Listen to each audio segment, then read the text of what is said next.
My book hit the stop button on the video camera. So we were um, reading about Thomas getting attacked by Ben, and Albie was going to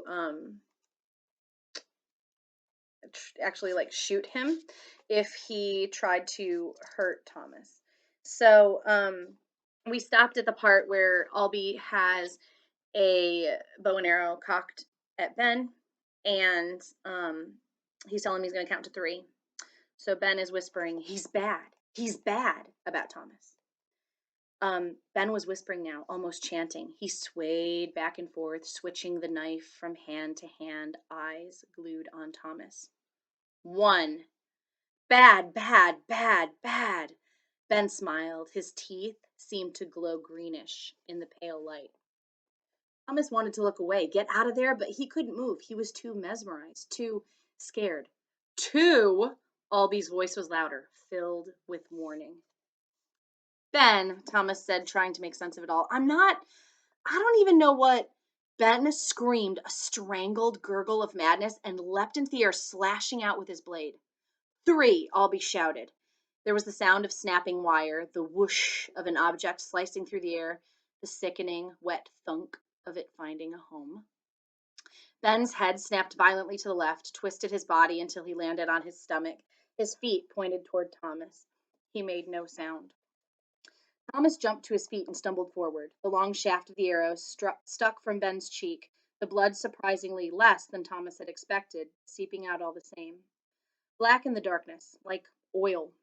The only movement was Ben's right pinky finger twitching. Thomas fought the urge to puke. Was Ben dead because of him? Was this his fault? Come on, Albie said. Baggers will take care of him tomorrow. What just happened here? Thomas thought. The world tilted around him, and he stared at the lifeless body. What did I ever do to this kid?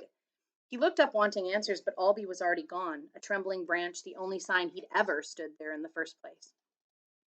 Thomas squeezed his eyes against the blinding light of the sun as he emerged from the woods. He was limping, his ankle screaming in pain, though he had no memory of hurting it. He held one hand carefully over the area where he'd been bitten, the other clutched his stomach, as if it would prevent what Thomas now felt was an inevitable barf. The image of Ben's head popped into his mind, cocked at an unnatural angle, blood running down the shaft of the arrow until it collected, dripping, spattered on the ground. My husband just got home, so I muted it so that I could say hi to him. Okay, so we were right where Thomas had just gotten attacked, and Albie had to shoot an arrow at Ben, the sick kid, because he was attacking Thomas, and then Albie told Thomas to leave with him. So Thomas had walked out into the sunlight. He held one hand carefully over the area where he'd been bitten. The other clutched his stomach as if that would prevent what Thomas now felt was an inevitable barf. The image of Ben's head popped into his mind, cocked at an unnatural angle, blood running down the shaft of the arrow until it collected, dripped, splattered on the ground. The image of it was the last straw.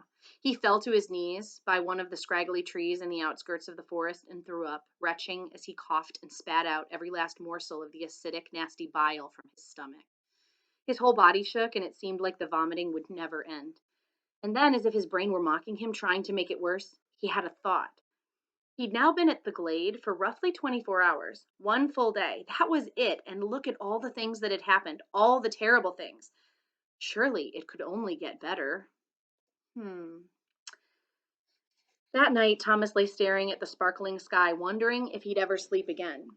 Every time he closed his eyes, the monstrous image of Ben leaping at him, the boy's face set in lunacy, filled his mind.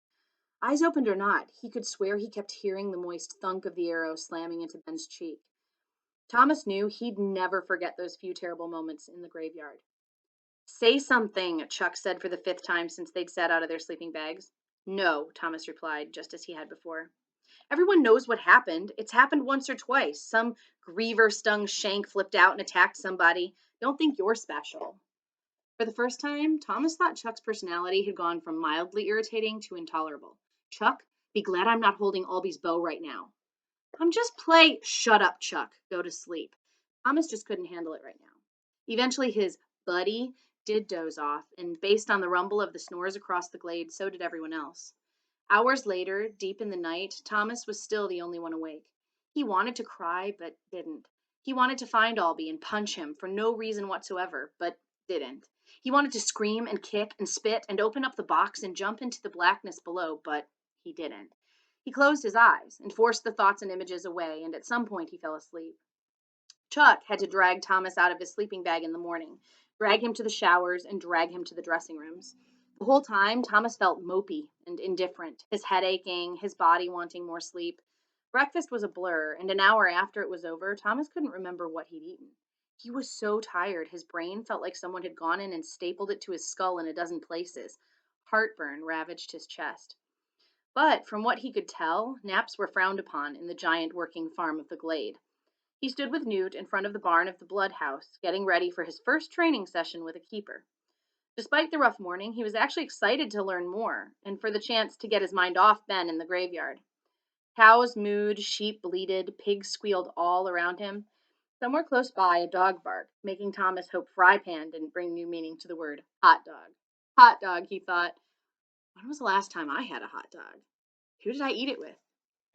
Tommy, are you even listening to me? Thomas snapped out of his daze and focused on Newt, who'd been talking for who knew how long.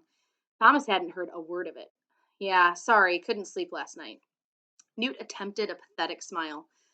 Can't blame you there. Went through the bug and rigor you did.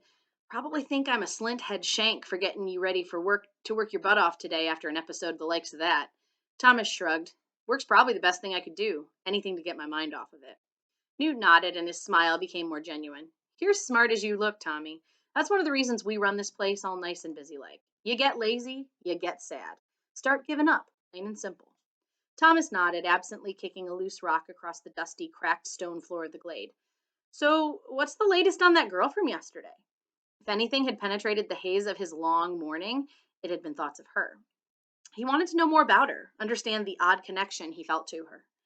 Still in a coma, sleeping. Med Jacks are spoon feeding her whatever soups Frypan can cook up, checking her vitals and such. She seems okay, just dead to the world for now. That was just plain weird. If it hadn't been for the whole Ben in the graveyard incident, Thomas was sure she would have been all he'd thought about last night. Maybe he wouldn't have been able to sleep for an entirely different reason. He wanted to know who she was and if he really did know her somehow. Yeah, Newt said. Weird's a good word as any, I expect.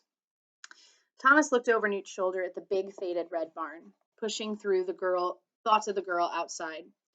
So, what's first? Milk cows or slaughter some poor little pigs? Newt laughed, a sound Thomas realized he hadn't heard much since he'd arrived. We always make the newbies start with the bloody slicers. Don't worry, cutting up Frypan's victuals ain't but a part. Slicers do anything and everything dealing with the beasties.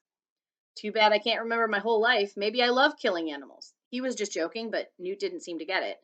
Newt nodded toward the barn. Oh, you'll know good and well by the time the sun sets tonight. Let's go meet Winston. He's the keeper. Winston was an acne-covered kid, short but muscular, and it seemed to Thomas the keeper liked his job way too much. Maybe he was sent here for being a serial killer, he thought. Winston showed Thomas around for the first hour, pointing out which pens held which animals, where the chicken and turkey coops were, and what went where in the barn. The dog, a pesky black lab named Bark, took quickly to Thomas, hanging at his feet for an entire hour. Wondering where the dog came from, Thomas asked Winston who said Bark had just always been there. Luckily, he seemed to have gotten his name as a joke because he was pretty quiet. The second hour was spent actually working with the farm animals, feeding, cleaning, fixing a fence, scraping up clunk. Clunk. Thomas found himself using the Glader terms more and more. The third hour was the hardest for Thomas. He had to watch as Winston slaughtered a hog and began preparing its parts for future eating. Thomas swore two things to himself as he walked away for lunch break. First, his career would not be with animals. Second, he'd never again eat something that came out of a pig. Winston had said for him to go on alone, that he'd hang around the blood house, which was fine with Thomas. As he walked toward the east door, he couldn't stop picturing Winston in the dark corner of the barn gnawing on raw pig's feet. The guy gave him the willies. Thomas was just passing the box when he was surprised to see someone enter the glade from the maze through the west door to his left.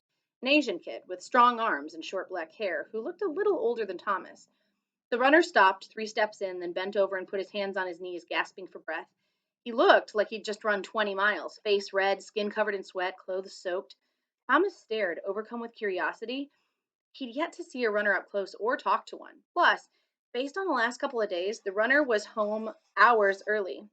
Thomas stepped forward, eager to meet him and ask questions. Before he could form a sentence, the boy collapsed to the ground. Okay, that's the end of that chapter. We'll start up with chapter 12 next time. Bye.